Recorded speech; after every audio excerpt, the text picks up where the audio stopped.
Hey everybody, Captain Lou here with another edition of Tigers Daily Live here on Fan Arch Network. Happy Sunday, June the 28th, 2026. Well, not a happy time or a happy Sunday morning in the clubhouse at Comerica Park for the Tigers, dropping a tough one in game 83 yesterday by the score of 8-6 to the Houston Astros. Not a good day for the bullpen, especially not a good day Saturday for Will Vest.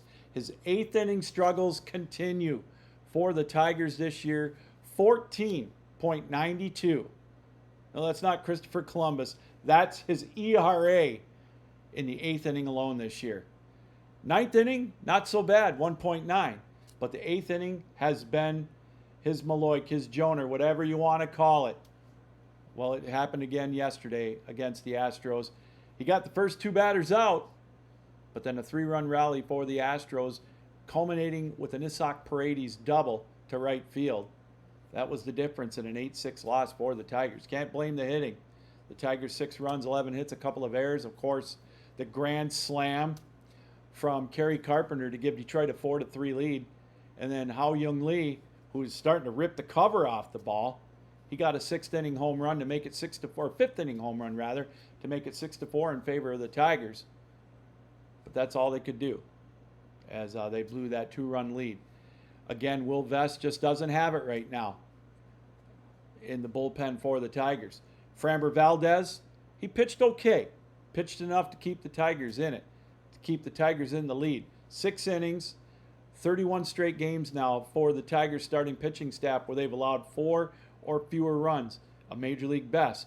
But again, all that is a moral victory here today as the Tigers drop to 35-48. Let's go back to the bullpen. Drew Anderson gave up a run in the 7th to make it 6-5. And then in the 8th inning, it was Will Vest, like we mentioned. Just doesn't seem to have it right now for the Tigers. And A.J. Hinch continues to go to him in the bullpen, inexplicably in the 8th inning. Now, after the game, A.J. Hinch said, it's just something he's got to work through. We still trust in him. He says that about Jahmai Jones. Very frustrating when you hear words like that, especially coming from a guy who is just, he bases everything on percentages and analytics. He lives and dies by it. Well, he's dying by it right now, as I blame this one squarely on him, but we'll talk about that in a moment. Again, back to the Tigers hitting. What can you say? 6 runs, 11 hits. You would think that would be good or good enough. But the lead was blown again, this time by Will Vest. And now I'm not going to blame every one of these losses on the bullpen or the starting pitching staff because they've pitched rather well except for today. But this one was a bad one. Now you look at some of these stats. I'll give you one, the first one. This is the 21st lead blown by the Tigers in 2026. Why is that significant?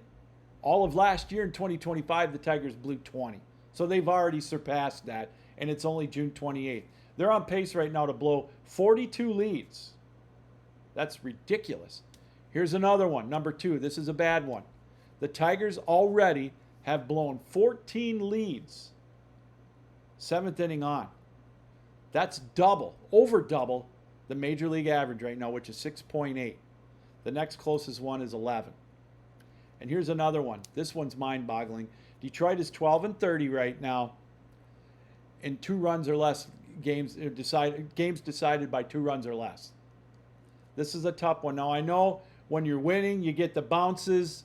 That's flip-flop. Or even if Detroit won 5 more of those, they'd only be 3 or 4 games out of a playoff spot. But when you don't get the breaks, that's it. And again, some of those leads that they've blown are 2-1 leads, 3-2 lead, whatever, 1-0 leads. So that you can't blame it all on the pitching. The hitting's been, dormant except for the top 4 or 5 guys: McConaughey, Riley Green, Dylan Dingler. Dingler didn't play today. They gave him a rest day, although he pinch hit towards the end. Colt Keith has been playing better. Kerry Carpenter, very streaky, and of course, Spencer Torkelson. What can you say? He's either torque bomb or nothing. They've rode the rapids with him. And I don't get it sometimes. But again, Will Vest, he got ripped today. 3 runs in the 8th inning, all on 2 outs. Takes the loss for the Tigers. Again, his ERA, 14.92. Now, we talked about A.J. Hinch. He went for his 1,000th win today. He'll eventually get it. The ironic twist of fate was if he didn't get it yesterday, maybe he'll get it today. If he does, he'll be just the fifth manager in Major League history to get his 1,000th win against a team that he used to manage. He'll join the likes of Buck Showalter, who did it in 2002, and Billy Martin, who did it back, 30 years ago, something like that, 30, 40 years ago. It's been that long already, probably 30 years ago. But yeah, and a couple other ones from way back in the day. Bucky Harris, I think, is one of them. I can't remember the other one. But I blame yesterday's loss for his opportunity to get that 1,000th win squarely on A.J. Hinch. It's the same old song and dance we hear from A.J. Hinch. He's going to ride the rapids with the guy. You got to trust in him. You got to keep going to him. It sounds so hypocritical out of A.J. Hinch.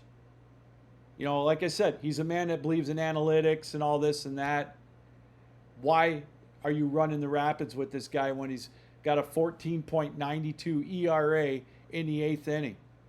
Why don't you mix it up a little bit? I know they had a rest. They had a great outing yesterday with DeJesus relieving Kiter Montero. But still, how many times are you going to go to that well? When a guy doesn't have it, he doesn't have it. Especially when you see that Will Vest has got an ERA under 2 in the 9th inning. Maybe he's your 9th inning guy. Maybe you just go and say, well, the Jansen experience just isn't going to work. That's on A.J. Hinch. This is his loss.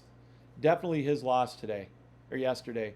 And now the Tigers are 35-48.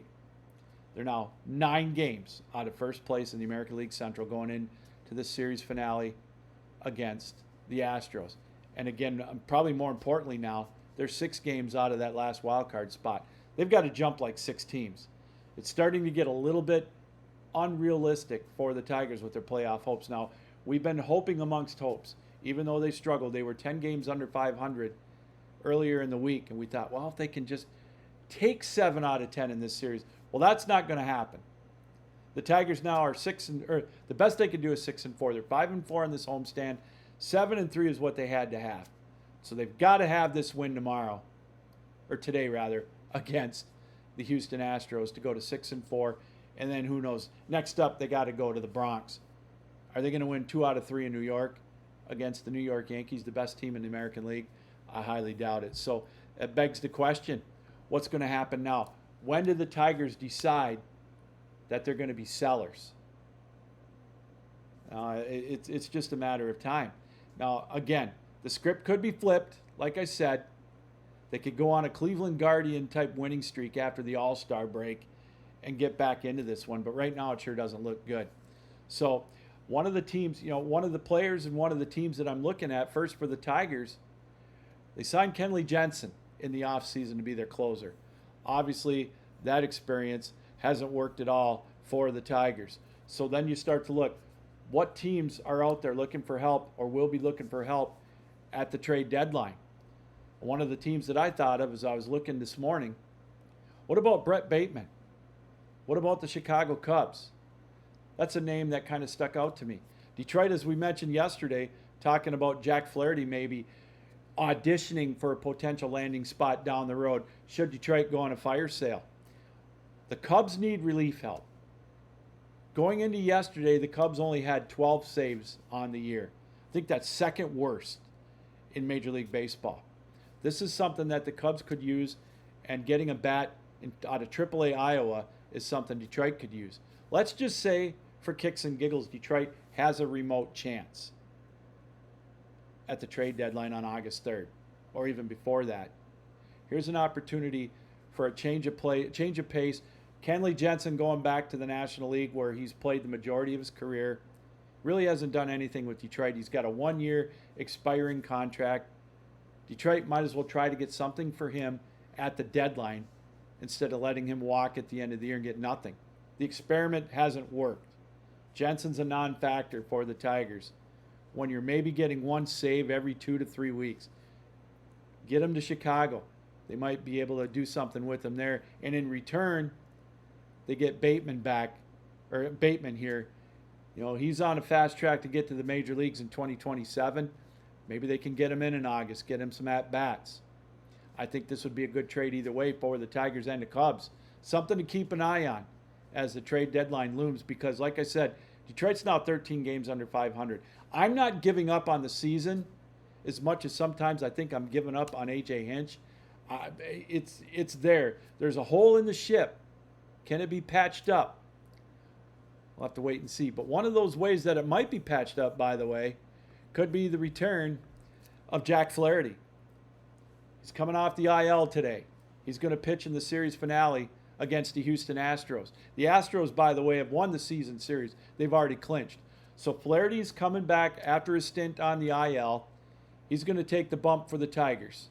That's going to push Casey Mize back to Monday in the Bronx against the Yankees, and then Skubal on Tuesday. So we'll see what Flaherty does. We talked about it yesterday. Could this be an audition for him for the next month? There are some teams that are going to look at a reliable starter, someone that can eat up some innings. I think Flaherty can do that. But can he help maybe turn it around? One last attempt for the Tigers maybe to turn it around. It starts today as he takes the bump for the Tigers against the Astros. Now, the other question that we have with Flaherty coming back, and we kind of touched on it a little bit last week, but we'll talk about it now, is does this put the Detroit in a six-man rotation? Now, I know there's a couple of days off coming up, and then you got the All-Star break. One would think that he may not do it. So who goes to the bullpen? Right now, it looks like it'd be Kiter Montero, and that'd be a shame because he's pitching really, really well. And if I know A.J. Hinch, that's what he's going to do. Either that or, and then he'll maybe have him come in long relief, pitch a couple of innings here and there, whatever. Now, he's a future starter for the Tigers. That's why I'm a little excited. I'm hopeful for the Tigers in the future because if Casey Mize can somehow stay healthy, you got Troy Melton, Kiter Montero, those are three linchpins.